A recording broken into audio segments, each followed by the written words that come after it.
Testando a live. Vamos testar o som. Como é que tá o som? Como é que entendeu aí?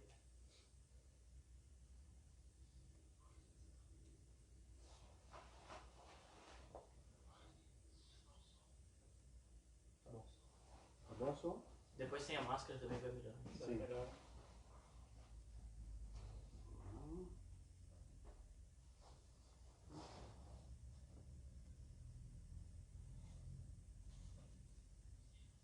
Horário aí, Wanda?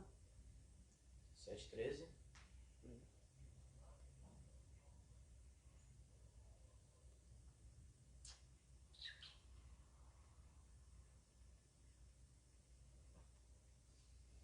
A pergunta tá... Uhum. Ficou mais ou menos? Tá bom, tá bom. Não precisa fazer esse É que Photoshop? um do outro, né?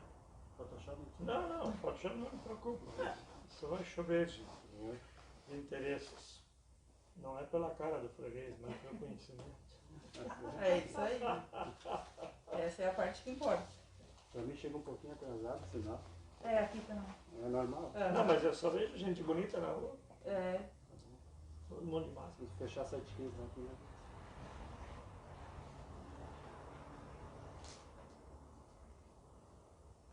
Um minuto. Hã?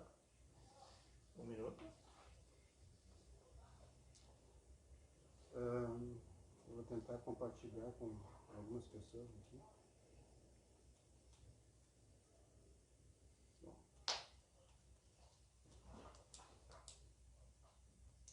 O áudio tá bom. Foi. Show?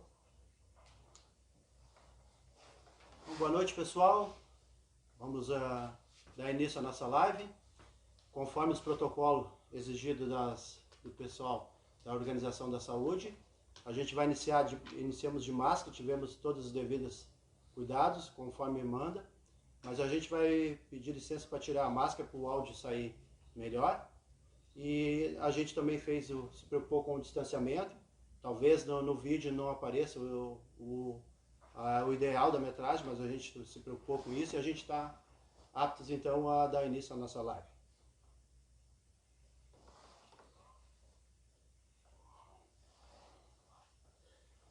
Bom, pessoal, como eu vinha colocando nas postagens do Facebook, eu resolvi fazer uma live bem descontraída, um bate-papo bem tranquilo, com duas pessoas profissionais dos dois assuntos, um assunto do lado trabalhista e o auxílio emergencial, e por outro lado da educação. Por que dessa live, dessa informação?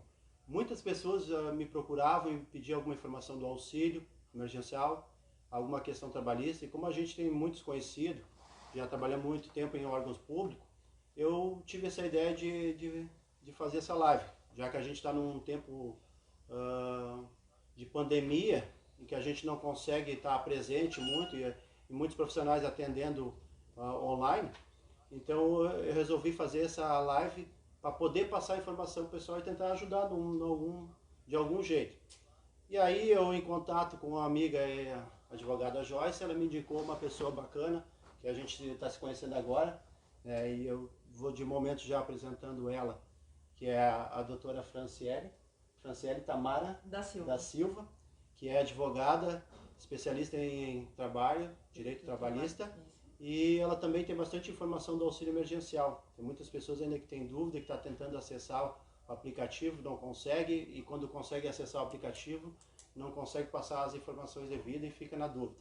Então ela vai estar trazendo alguma coisa aí para o pessoal que tiver essa dúvida. Quem quiser participar, já fazendo perguntas, já pelos comentários pode fazer, que ela vai estar respondendo assim, conforme ela puder. Conforme o assunto for muito complexo, ela vai estar combinando talvez com vocês via WhatsApp e em um outro momento poder responder ou poder atender vocês via internet ou quem sabe mais para frente presencial. Isso aí. E do meu lado aqui também está o professor e já foi diretor também dos colégios, Carlos Haas, anos de experiência na educação.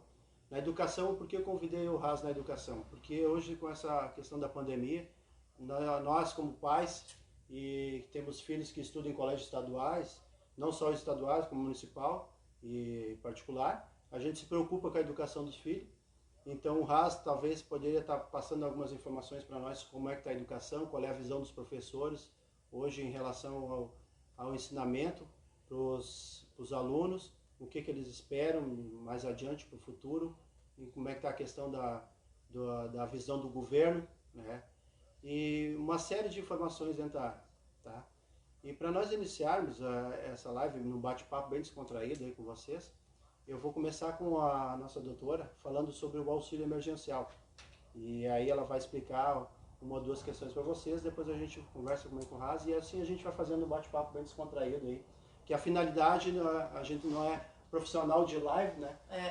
Mas a gente vai tentar levar a informação de uma maneira mais espontânea, tá bom? Então eu passo a palavra para a nossa amiga e doutora, já te agradecendo por ter aceitado o convite, ter vindo aqui para a gente fazer essa live, e espero que a gente consiga passar a nossa expectativa de informação para o público. Bom, primeiramente então, boa noite ao Neco, boa noite ao Ras, boa noite aos ouvintes e presentes na nossa live. Agradeço então o convite que me foi feito e a possibilidade então de trazer informações de uma forma informal, trazendo a realidade do que o pessoal tem passado com o auxílio emergencial e as questões trabalhistas que envolvem toda essa pandemia que estamos passando. Então, bom, então acho que podemos iniciar. Então, o que é o auxílio emergencial? O auxílio emergencial, ele é um auxílio aprovado pelo Congresso Nacional e sancionado pelo nosso presidente, onde traz então o benefício no valor de R$600 para garantir uma renda aos brasileiros que estão em uma situação de vulnerabilidade devido à nossa pandemia, o coronavírus, o Covid-19. Então, aqueles que estão em uma situação de desemprego, numa situação onde são empreendedores individuais, onde a renda que é trazida para dentro do seu grupo familiar é justamente a do seu trabalho diário, e sem a atividade não está recebendo esse valor. Então, o governo criou esse auxílio para dar um aporte então para essas pessoas. Então, como eu já comentei, quem são as pessoas que têm direito são pessoas maiores de 18 anos, aqueles que se encontram atualmente desempregados, aqueles que não estão recebendo o seguro-desemprego. Isso é bem importante, porque tem pessoas que eu estou recebendo o seguro, mas mesmo assim eu vou encaminhar. Isso até é uma questão para a gente trazer mais adiante em relação a pessoas que estão em dúvida. O meu auxílio está demorando, por que está demorando? A demanda foi além do que o governo esperava, e tem pessoas que não preenchem os requisitos para concessão desse benefício e que tentaram pensando assim, eu vou tentar, vai que eu ganho. Exatamente. Só que isso fez bloquear aqueles que realmente têm o direito, né? E pode, desculpa, doutora, pegando o gancho, pode também atrapalhar quando ela vai fazer o pedido também do auxílio, pode dar um conflito aí de informações, né? Exatamente. E aí bloqueando, ou ela vai ter que optar, ou ela encaminha o seguro, ou ela encaminha o auxílio. Exatamente. Até em questão, além do seguro-desemprego, tem aqueles que são beneficiários do Bolsa Família, que eles vão ter que optar pela renda maior.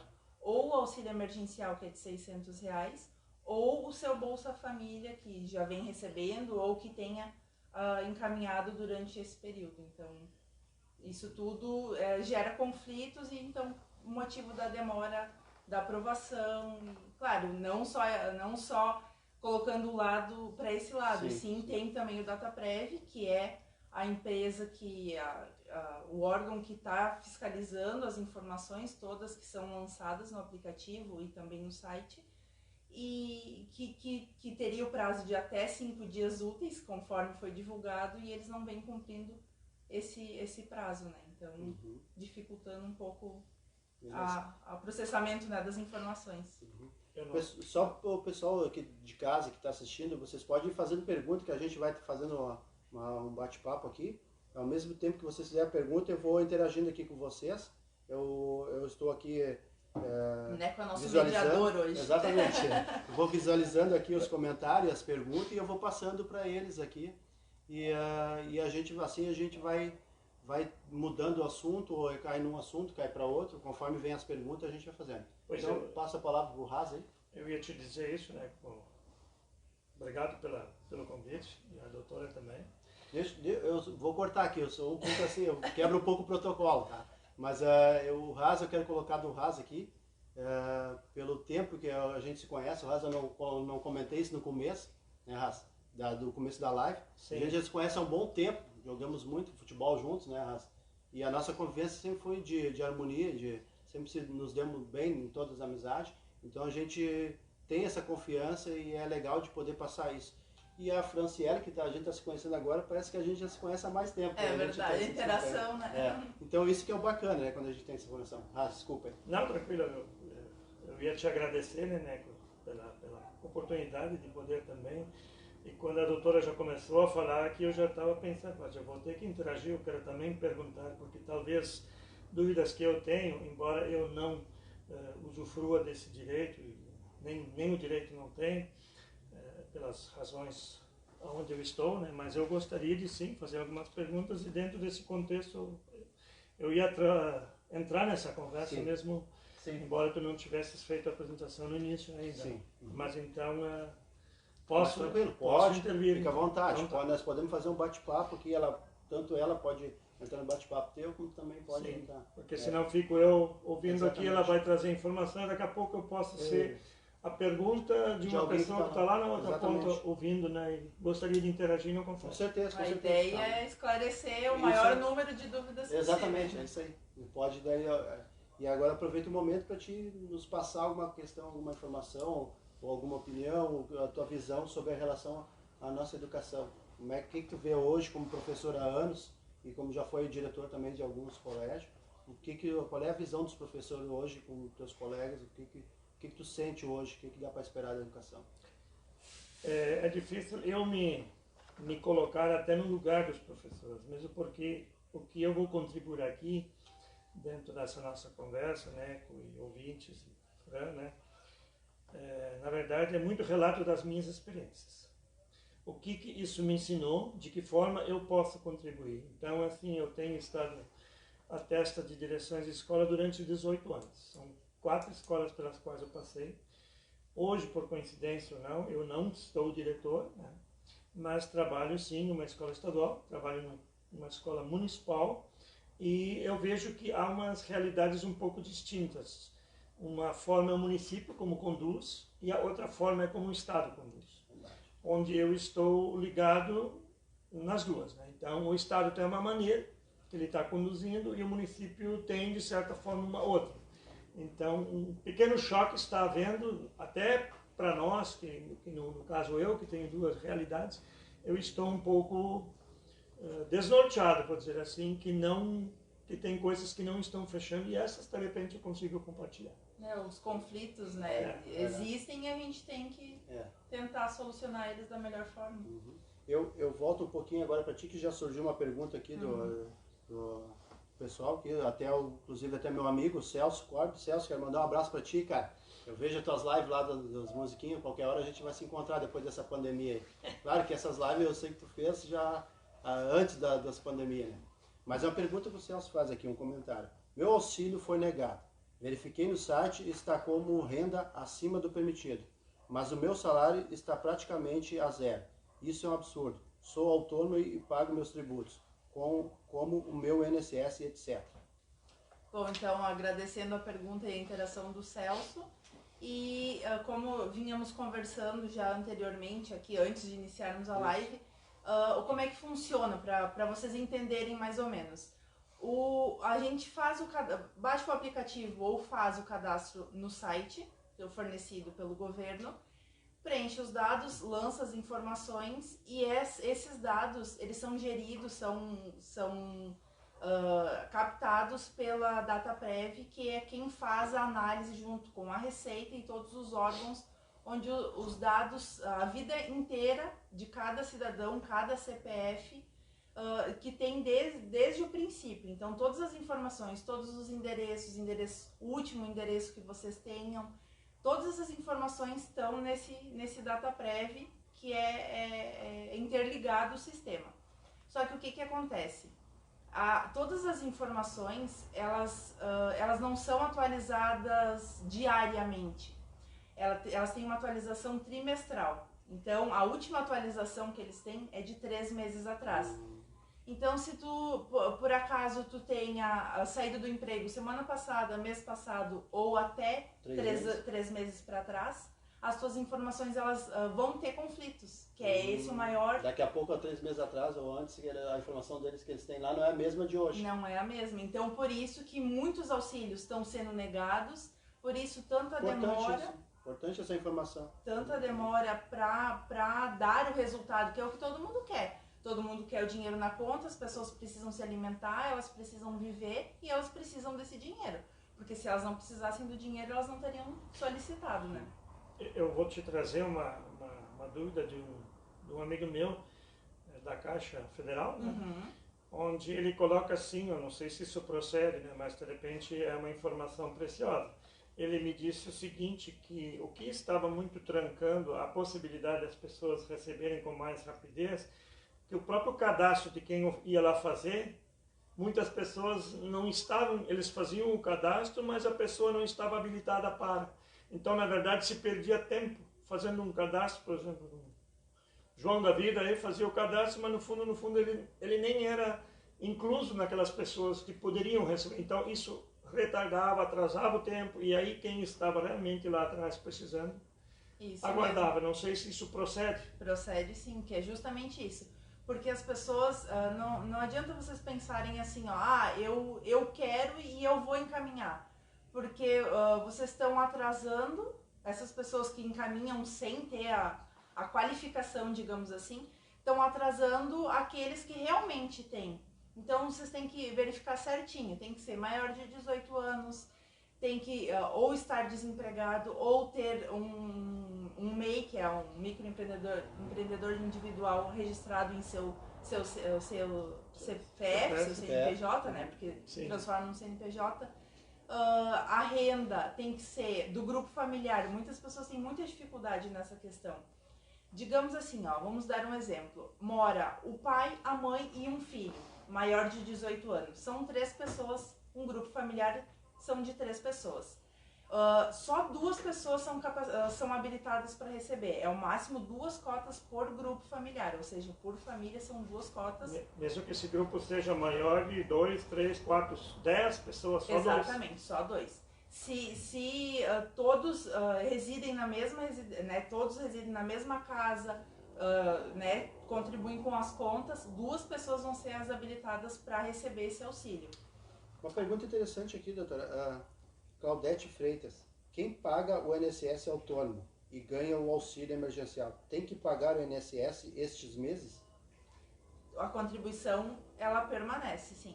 Tem que continuar, porque é como se fosse uma conta de luz, uma conta de água, porque esse tempo, se tu parar de contribuir, tu vai, para aposentadoria depois, vai faltar esse tempo de contribuição. É uma lacuna. Exatamente. Uma lacuna. Então, para não ter problemas futuros, claro, tem pessoas que realmente não têm condições, que vai comprometer a renda, mas essas pessoas têm que estar cientes de que esse período vai faltar depois para possível encaminhamento da aposentadoria. E, Razi, sobre a questão a gente está vendo aí a questão dos colégios também está auxiliando na questão das cestas básicas. Como é que tem procedido isso? Olha, no tempo em que eu estava na direção da escola, o que eu posso te dizer é o seguinte, assim, a escola do estado, né? Até uma determinada época, e isso variava de escola para escola, ou de município para município, onde a merenda era municipalizada, ou seja, o dinheiro vinha para o município e o município fazia o destino da mesma. E aí, se a escola estadual de ensino médio, fulana de tal, estava no município de Lajeado, então o município administrava toda a entrada do dinheiro e destinava essa merenda para as escolas municipais e também estaduais. Lá pelas tantas foi mudando, né? A merenda virou uma merenda escolarizada, ou seja, o dinheiro vinha e vem no nome do CPN, das escolas, ou era, na época, numa das escolas que eu trabalho, era encaminhado através do caixa escolar. Então o dinheiro vinha para o determinado órgão, caixa escolar legalmente criado dentro da escola, aí tu podes falar também, né, é uma questão de CNPJ criado. É o Círculo de Pais e Mestres. Ou então nesse tal do Círculo de Pais e Mestres, que muda um pouquinho de nome, a maioria é CPN em todas as escolas. E o dinheiro vinha lá e quem respondia por ele era o diretor da escola e o presidente do CPN. Então se destinava esse dinheiro para o fim da merenda. Dependia do valor, se podia fazer as compras de forma isolada, sem licitações, apenas uma tomada de preço. E depois de um determinado valor era obrigatório fazer a tal da licitação. Eu peguei na minha escola as duas etapas, tanto a tomada de preço como as licitações. Ok, isto da forma como se conduzia. Então vinha um valor X por aluno, mas sempre em função do número de matrículas do ano anterior. O que na minha visão eu achava não certo, eu achava isso errado, não vou dizer assim, mas incoerente. Então se no meu colégio esse ano tem 120 matrículas, ano que vem eu vou ganhar naquele colégio, eu falei porque no caso se eu fosse diretor da escola, e todos os diretores passam por isso, naquele colégio no ano seguinte vinha então merenda para 120 matrículas. Só que no ano que vem, se tiver 150 matrículas, só vinha os 120. Portanto, tu tinha que muitas vezes fazer uma ginga para agora diluir o valor equivalente a 120 para 150. E no ano seguinte, só raciocina, no ano seguinte se invertia o papel. Vamos supor que diminuísse as matrículas, porque daí eu recebia a merenda sobre 150, daí era mais fácil para administrar. Sim. Eu acho isso aqui uma morosidade, uma falta de, vamos dizer assim, de observância durante o ano dos governos municipal, estadual e federal, para isso ser mais coerente. E aí a gente sofria por isso. Agora, como é que tu, não sei, né, se eu entendi a pergunta direito, como é que você traz isso para hoje, nessa época da pandemia? Eu não poderia te dizer assim, está acontecendo assim, assim, assim. Mas eu teria a minha opinião sobre isso. Aí eu teria que consultar, inclusive, diretoras. A merenda está vindo normal, o dinheiro está entrando na conta, e ele, chegando na conta bancária, ele é distribuído de que forma? Ou o dinheiro fica lá para posterior aplicação quando do retorno das aulas? Ou esse dinheiro está sendo usado agora para ser destinado às crianças dentro da escola, que muitas vezes, aí eu vou dar um dado estranho, dependendo também de região e colégio, né? Tem crianças que vêm à escola, às vezes é a única refeição que eles têm durante o dia, uma refeição mais... É o que eles fazem, né? Aí, como eles estão em casa, daí, como é que fica?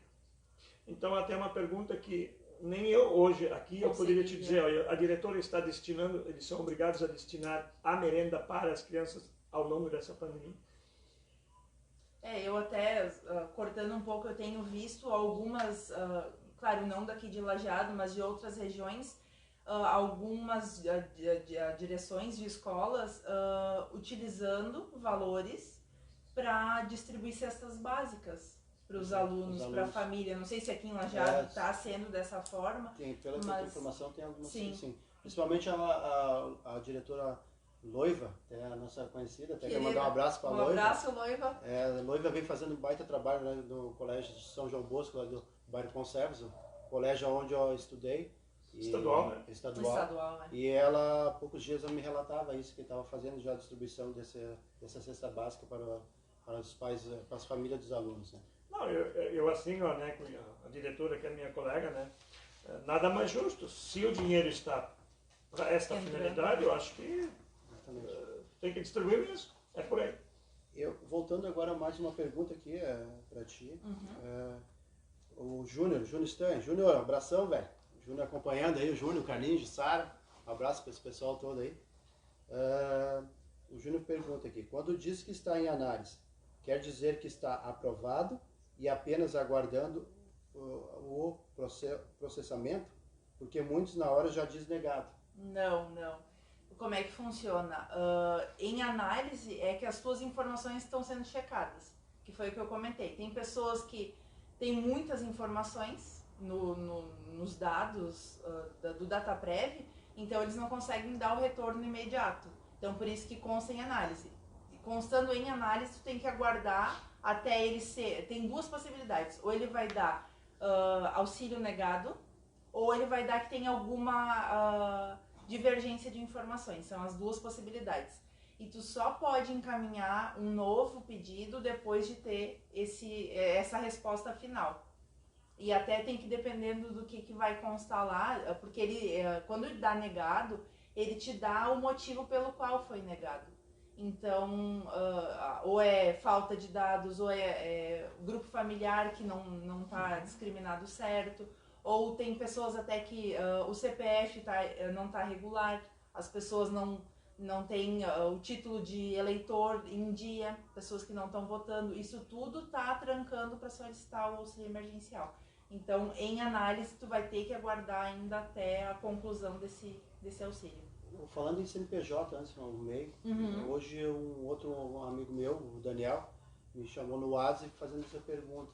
Eu até disse para ele assistir a live, que talvez essa informação não chegaria até ele. Se ele estiver assistindo, vai chegar, mas se não tiver, outro momento eu passo para ele essa informação. Ele me colocava que ele fez o pedido, ele tem um MEI, e ele está 2 meses em análise. Pode demorar todo esse tempo, 2 meses em análise? Sim, e só pode tomar alguma providência depois da conclusão.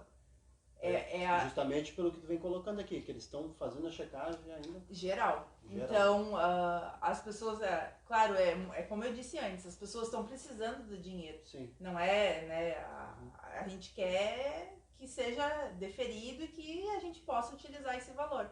Mas realmente tem que aguardar até... Normalmente, se está demorando tanto tempo é porque tem alguma divergência e eles estão tentando solucionar essa divergência. Então tem que aguardar o que vai constar lá para daí... Tem alguns casos que eles dizem que é só para fazer um novo pedido para tentar solucionar algumas informações ou do grupo familiar ou até questão de renda, alguma coisa nesse sentido. Mandar um abraço aí pro Emerson Neves, o Emerson aí fez um comentário aí. Emerson, né? O Emerson lá de Arroio do Meio, que tem escolinha de futebol, foi grande jogador profissional aí, comentando da nossa época aí. Ok. Um abraço, e faz um baita trabalho lá das escolinhas pequenas. Ele inclusive se tornou meio parente meu. Estou casando com uma prima. Agora esse momento de pandemia, agora para as crianças lá, pro Emerson, esse trabalho que vem fazendo com as crianças agora, né? Joga bem. E aí dificulta. E, né, em cima da pandemia, eu tenho meu filho aqui, 13 anos aí, o Wendel, que está nos ajudando a live aqui, a gente sente a diferença agora que eles não... o mundo da internet já priva eles muito de estarem brincando nas ruas, em contato com os amigos. Com essa pandemia, então, muitos que praticam algum esporte, fazem alguma outra atividade, né? Piorou para eles ainda, né? Ficam mais conectados ainda. Em cima do Raza, aí eu queria te questionar, na parte da educação, em cima dessa tecnologia, eu sei que tu usa pouca tecnologia, mas como a gente ouve muito falar com as pessoas na rua e nas redes sociais que a gente acompanha ou alguma outra informação, alguma outra matéria, a tecnologia ela vem vindo cada vez mais, né? E há pouco antes tu me contava que o governo, o pessoal está passando as informações para vocês para mandarem os trabalhos para as crianças via online. Qual é o sistema que está sendo usado para isso? E qual a visão de vocês, professores, quando vocês se reuniam antes? Para onde está partindo o ensinamento, a educação? Como é que se chama a palavra correta? Quando vocês lecionam, como é que seria a palavra correta para dizer o ensinamento, o aprendizado é a palavra correta para o futuro? Qual é a visão do colégio estadual com a tecnologia que vem surgindo agora? Eu vou te dar um pequeno apanhado, né, do que está acontecendo. Eu vou partir de uma frase, talvez ela possa fazer muita diferença, e eu vou embasar isto para dizer o que eu acho, né? Eu tenho um irmão que me dizia o seguinte: se você não quer quebrar no futuro, você siga 2 profissões, dizia ele. Uma, você seja produtor leiteiro, e o outro, você seja professor. E porque ele tem um certo fundamento nisso. Eu duvido, e isso é histórico, isso não é de hoje, isso é de anos, é de milênios, onde o ser humano não tome leite. Embora eu possa concordar ou não concordar, né? Eu tenho meus conceitos sobre, mas o produtor de leite, eu acho, enquanto tiver gente, vai ter gente bebendo leite, correto? Correto. O mesmo se diz em relação ao professor. Enquanto tiver gente fazendo gente, crianças, há a necessidade do professor. E aí eu quero enfatizar uma coisa, que eu acho que tecnologia nenhuma, né, vai substituir a figura do professor. E ela é fundamental.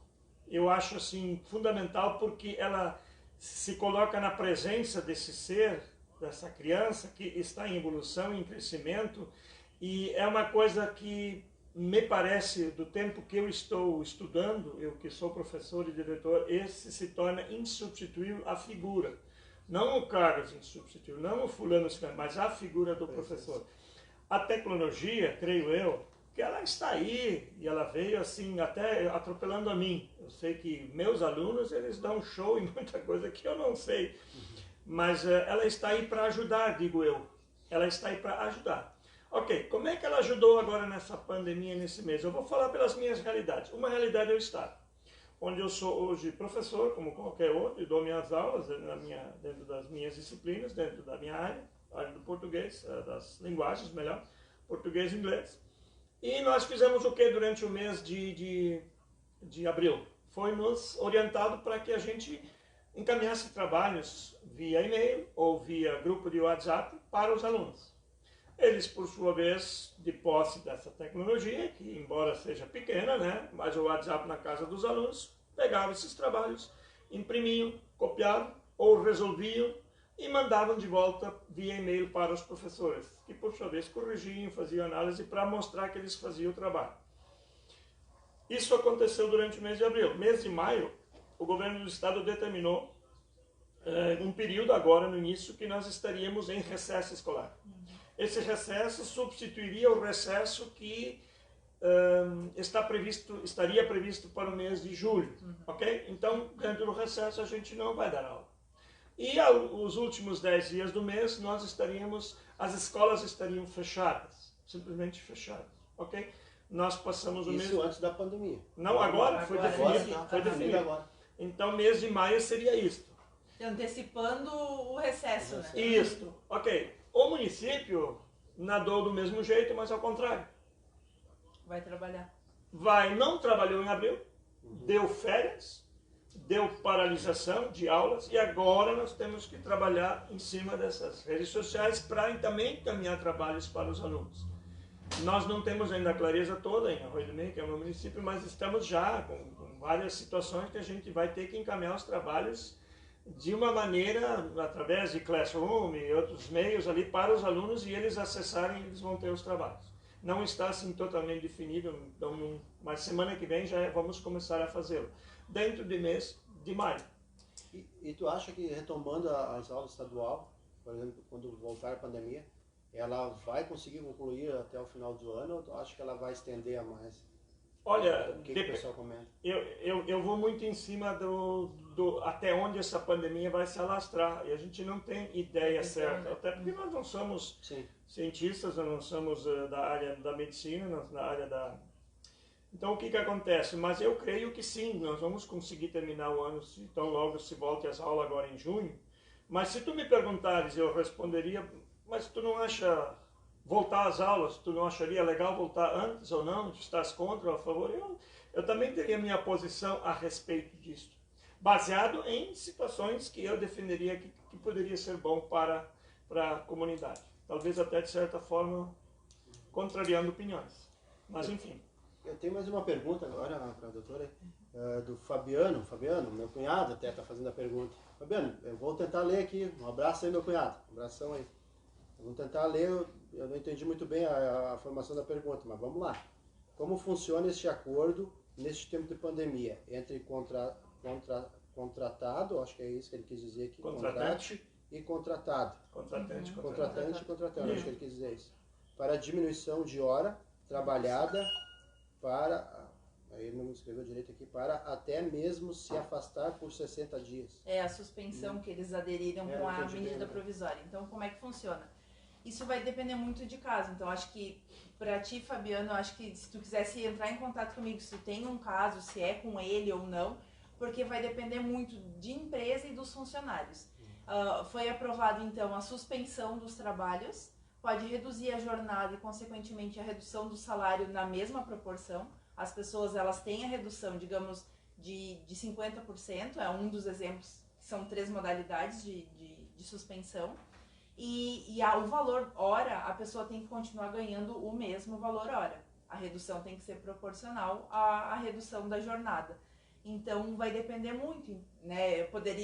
Seria assunto Sim. talvez para uma próxima live, né? Próxima live. Mas se ele quiser entrar em contato comigo, né? Talvez se é direcionada a pergunta. Sim. No final da live depois a gente vai deixar Aberto, os abraços e tal, as recomendações, o teu contato também. Sim. O Arras também. Mas como tem, né, é um assunto que é uma medida provisória extensa, com várias questões da suspensão. Ampla. Então... Tá. Eu tenho outra pergunta aqui do Lucas Hamger.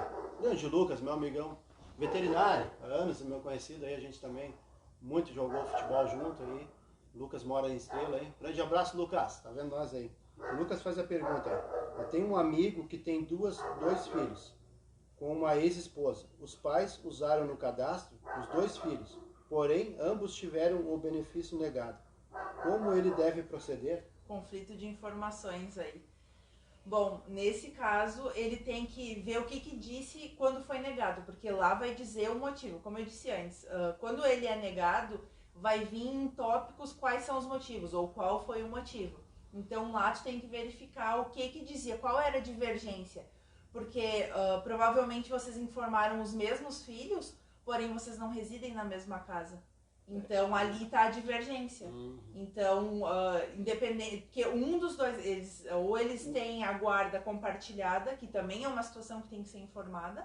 Ou um teria que assumir os 2 para receber um valor X do auxílio-benefício. Tem que ver como é que os filhos, porque os filhos devem morar ou com um ou com o outro e a visitação... Mas aí nesse caso eles teriam que refazer de novo o pedido. Tanto que no aplicativo e aí, por exemplo, se o pai quiser deixar para a mãe deixar cadastrado os 2 filhos, não, ele só faz o pedido dele, só do CPF dele. Exatamente, sem dependentes. No próprio aplicativo ali, eu andei dando uma olhada nele, o próprio aplicativo vai pedindo, né, se tem os filhos ou não, sozinho. Isso aí, né? Tu informa todo quem é o grupo familiar, né? Isso mesmo.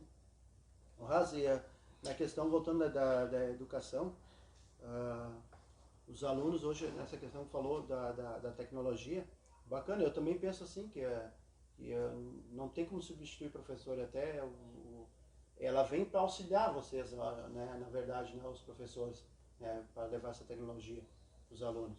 E os alunos com tanta informação, daqui a pouco sempre surge uma dúvida, mas quando tem um feedback pessoal, muda completamente o ensinamento, né? Eu acho que talvez, eu não sei se essa geração associaria mais pela via internet, pelos modos das redes sociais ou desses aplicativos, ou no presencial. Eu acredito que nos 2, né? Quanto mais informação, melhor para eles, né? Eu vou dar um exemplo assim da aula online, né? Hoje, que isso nós já temos que fazer, né? IAD, que eles chamam, né? Isso, a gente vai para a sala de aula, a gente tem que lançar as faltas, lançar o conteúdo, né? As presenças, ou melhor, as faltas são poucas, mas enfim, lançar as informações do dia, as chamadas, claro que não precisa ser feito no dia, mas é bom a gente fazer logo. Para não atrasar. E depois o aluno e o professor tem acesso a isso.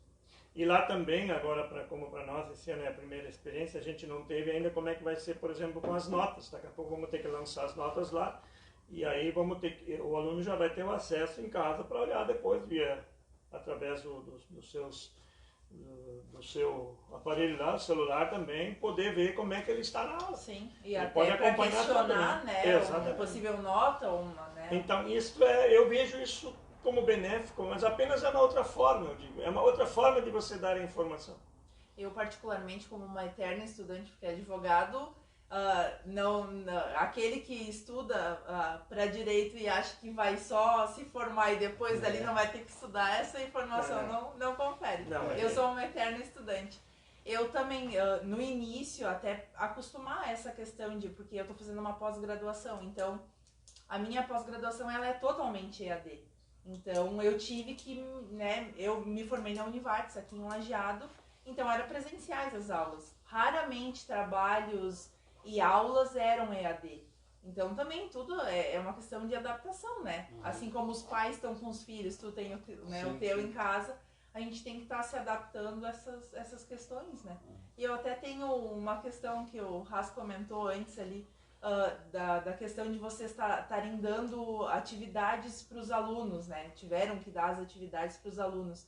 E aqueles que não têm acesso, como é que o teu município tem feito, né? Tu pode falar conforme o teu município, como é que o teu município tem feito? A pergunta é procedente, a solução que a escola achou, de que esses alunos sem acesso à internet ou que não tivessem um aparelho celular, alguma coisa em casa para este fim, que devessem ir na escola retirar o material lá.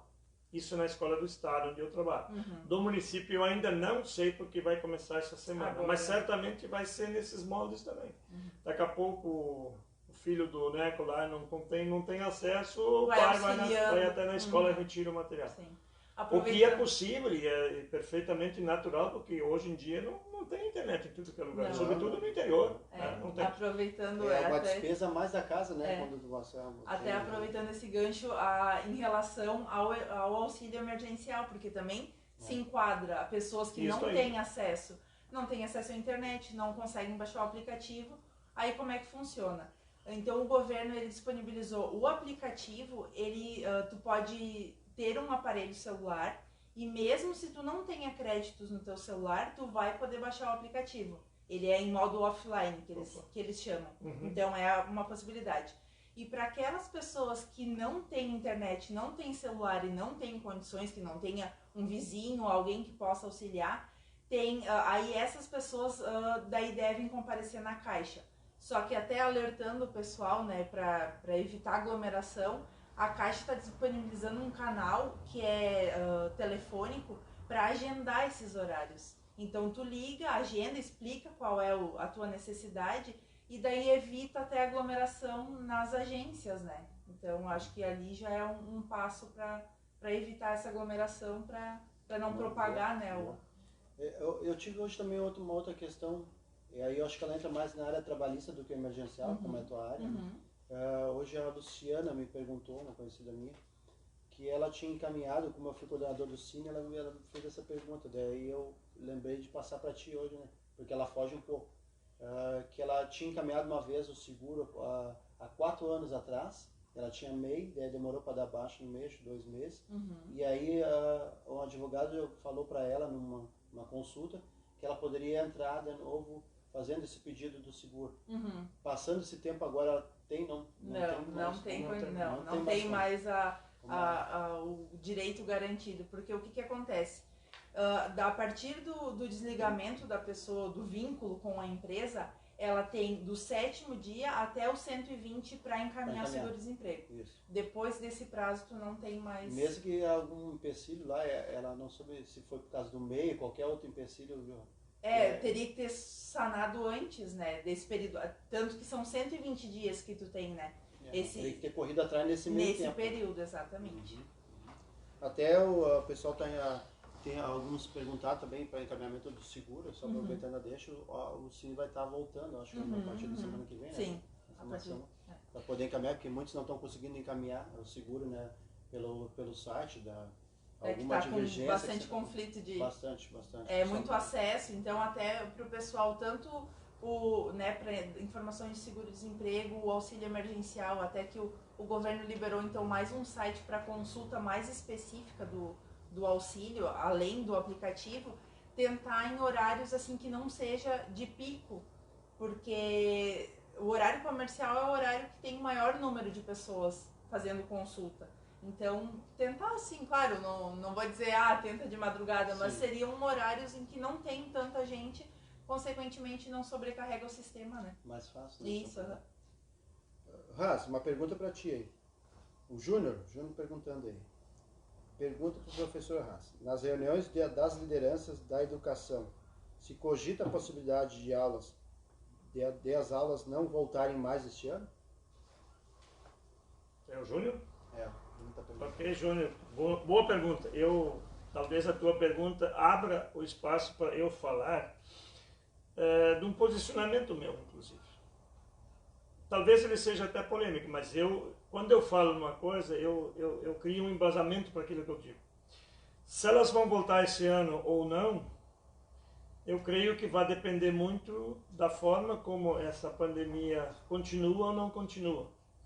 E aí eu não quero entrar no mérito da discussão se ela vai continuar ou não. E aí, obviamente, nós vamos estar nas mãos dos nossos governantes. Porque eu vejo que os decretos hoje feitos pelos prefeitos e governadores, eles são ou não meio impositivos. Olhando, muitas vezes, da maneira como eles enxergam.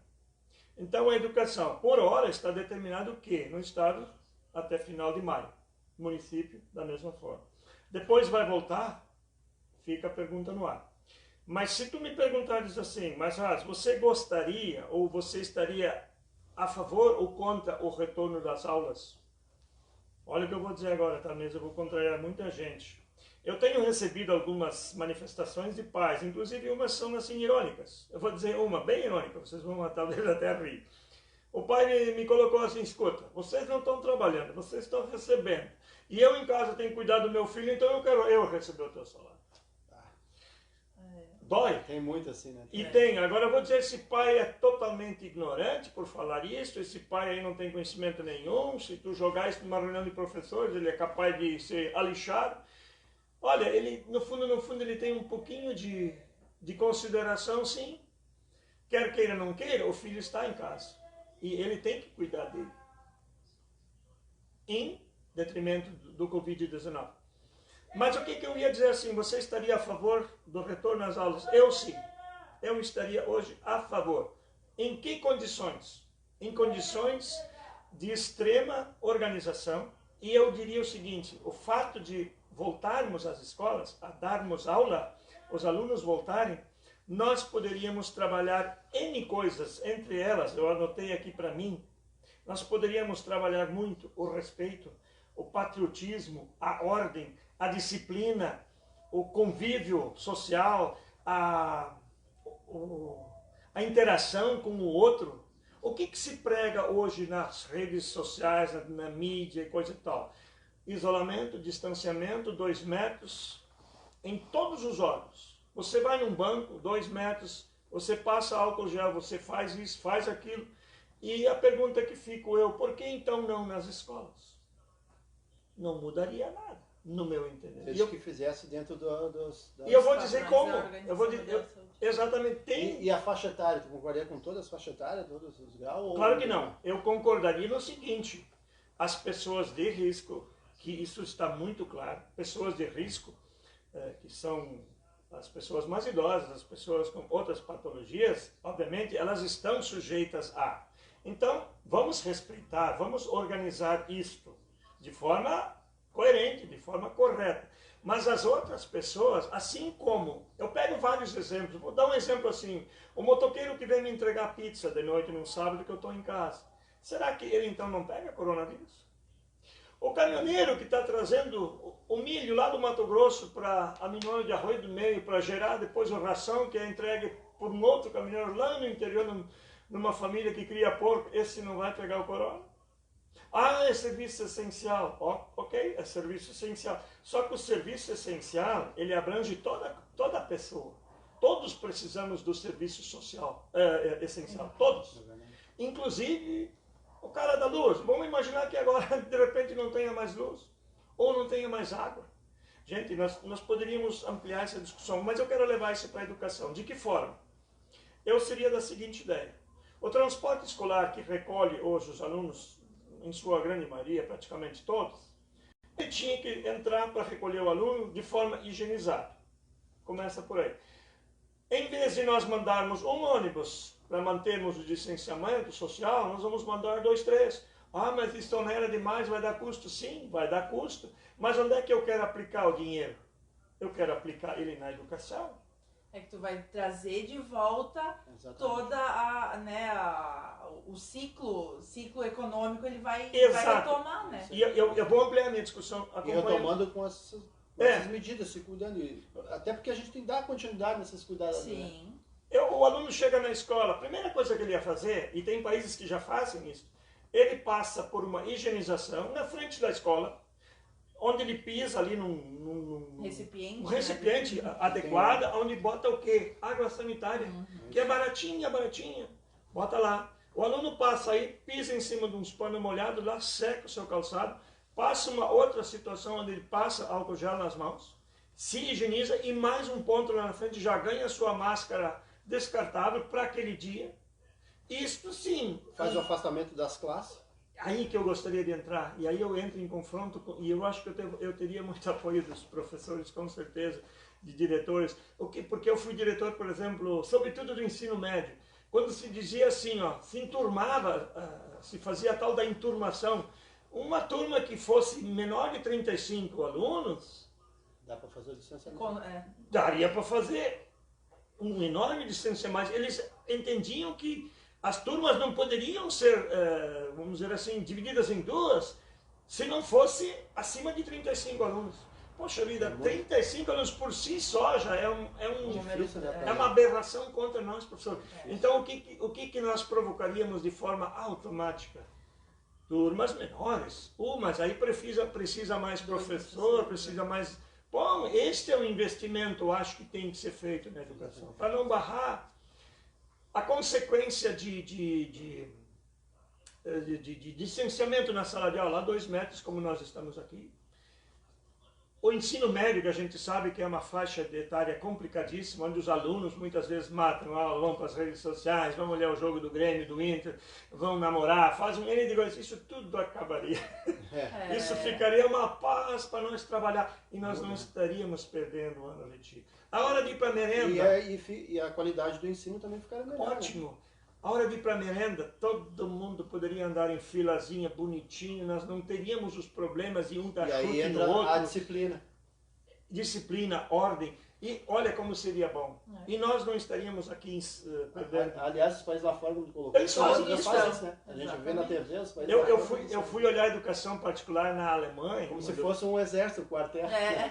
Eu não quero chegar a dizer que disciplinado, tem... né? Mas é uma disciplina, não faz mal para ninguém. A disciplina é importantíssima. Até porque a gente viveu há muito tempo atrás com essa... digamos assim, imposição que era disciplinada e a gente não tinha tantos problemas quanto tem hoje em dia. Eu trabalhei no Colégio Madre Bárbara, aqui em Lajado, que é particular, tinha uma forma de fazer. Trabalhei no estado, trabalhei nos municípios, em várias escolas. Nós perfeitamente poderíamos trabalhar isso. Isso seria talvez um momento oportuno, propício para nós fazer isso, com pouco esforço. E os alunos, sobretudo os pequenininhos, eles iam entender isso de uma forma assim, linda. Desde o início já. Desde o início. Aí, como é que eu vou atingir isso na área econômica? Bem fácil, tem N situações. Quantas empresas existem aqui na região, da nossa região do Altacori, por exemplo, que são produtoras de produtos de limpeza? Quantas tem aí? Eu cito umas 10 se tu quiser. Exatamente.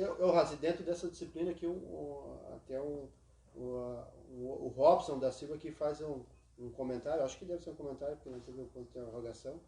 Quando começam os estudos bíblicos na escola, qual o problema das crianças não ouvirem ou falar de Deus?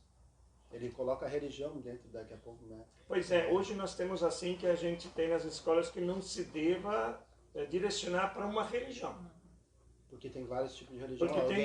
A maioria, grande pessoas são adeptas a outras religiões. Porque se tu olhar, nessa área eu não sou muito bom, mas eu estudei em casa de seminário, que é a casa de padre, alguma coisa a gente consegue manjar. Mas assim como existem várias religiões no mundo, eu não posso dizer que a tua é melhor que a minha. Até questão de cultura, conforme prevê a Constituição Federal, né? Seria uma afronta à Constituição Federal. Então eu me limito muito a falar em Deus na escola. Eu me reservo, eu cuido bastante, né? Porque eu acho que depende das escolas também, depende da região, depende do bairro onde está a escola. Isso muda, é muito mutante isso, né? Em cima das questões aí, tu tem mais alguma informação para nós da questão trabalhista, do aplicativo, algum que já te questionaram antes de vir para cá? Sim, deixa eu pegar algumas questões que eu recebi aqui. Que Deixa eu pegar uma... Pessoal, pode continuar fazendo pergunta, tá bacana, né? O bate-papo aqui tá rolando, é legal, é muita informação, são dois assuntos assim que eu teria... né? Até trazendo então uma questão que até o horário que eu saí de casa ainda não tínhamos retorno, mas o governo divulgou que seria hoje o novo calendário para a segunda parcela.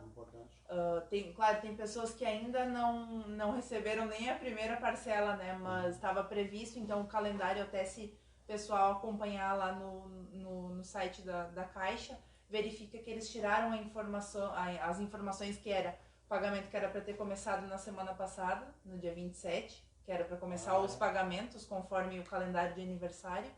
E a terceira parcela, consequentemente, vai ter alterações também. Então, Tu tens, doutora, números, por exemplo, quanto é a abrangência no país que foi a primeira parcela já foi paga? 1,5 milhões eles tinham divulgado. Bom, também não sei te dizer exatamente o dia que eu verifiquei a informação, mas estava em torno disso, que já haviam recebido. Só que nisso inclui muito o pessoal do Bolsa Família, que essas pessoas, quem estava no cadastro único e no Bolsa Família, eles já tinham todos... Porque o que é o aplicativo? Tu lançar as informações, o governo não tinha essas tuas informações. Então tu está lançando as informações e eles precisam checar. Agora, aqueles que são beneficiários do Bolsa Família e estavam no cadastro único, eles já tinham essas informações. Por isso que eles receberam, porque muitas pessoas questionaram por que essas pessoas vão receber antes, porque elas já tinham as informações. E elas são pessoas que estão em um estado de vulnerabilidade muito maior. São pessoas cuja renda é muito baixa mesmo. Então, que é sempre, não só em uma pandemia, não só no estado de pandemia em que a gente está hoje. Esse calendário teria para passar? Tenho, o calendário que era, tenho sim. Como é que está meio atrasado? Posso? Pode. Estava previsto, então, a primeira parcela para quem estava no cadastro único e que não era beneficiário do Bolsa Família, iniciou a partir do dia 9 de abril. Aqueles que se cadastraram no aplicativo e no site começaram a receber a partir do dia 14 de abril. E a segunda parcela, então, estava prevista para quem nasceu em janeiro, fevereiro e março, dia 27/4. Nascidos em abril, maio e junho, 28/4. Nascidos em julho, agosto e setembro, 29/4. Outubro, novembro e dezembro, 30/4. E daí, consequentemente, nessa mesma ordem, a cada 3 meses da data do aniversário, a terceira parcela seria 26/5, 27/5, 28/5 e 29/5. O nosso auxiliar lá, o Wendel, nosso cameraman. O cameraman está fazendo sinal lá que falta quantos minutos para a live? 3 minutos, tendo fazer as considerações finais, né? 1 minuto para cada um. Né? Eu começo por ti. Bom, então eu quero agradecer novamente pela oportunidade de estar aqui e tentar contribuir um pouco, porque eu acho que o momento é propício para isso, para a gente nos ajudarmos a solucionar todas as informações e evitar aglomerações, né? Então eu agradeço novamente. E qualquer coisa que precisarem de mim, podem acessar pelo Facebook, tá? Como Franciele Tamara da Silva. Eu posto também informações no Instagram, diariamente, informações para o meu público, que é de diversos assuntos da área do direito. E também tem o meu contato, que é o meu celular, que também está lá nas minhas redes sociais. Então podem ficar bem à vontade para entrar em contato comigo. Também da mesma forma, né? E a doutora que nos acompanhou, fico grato pela oportunidade. Eu acho que o que der para contribuir, vamos contribuir, né? E se realmente tiverem mais dúvidas, o pessoal que nos assiste, estão abertos os campos à vontade para fazer as perguntas. Obviamente, talvez nós não tenhamos as respostas todas, mas no que puder, nós vamos contribuir para que seja bom. Eu quero agradecer demais para vocês dois, a participação foi muito bacana. A gente sabe que a live ela dura 1 hora e aí ela cai. Eu peço perdão se cair a live aqui agora. Mas eu quero agradecer demais quem esteve do outro lado, fez o compartilhamento, questionou, curtiu. Agradecer ao Raz mais uma vez, companheiro de sempre. Franciele, espero que a gente faça uma boa parceria aí. Talvez a gente faça uma nova próxima, né? Eu estou à disposição. A primeira sempre a primeira, é bacana, eu acho que foi legal. Então eu quero agradecer o pessoal de novo, mais uma vez. E dizer que nesse momento que a gente está vivendo difícil, dessa pandemia, eu também estou à frente aí no meio ambiente, junto com o secretário Luiz Benotti, a gente faz um trabalho de sanitização por toda a cidade, em locais estratégicos e públicos.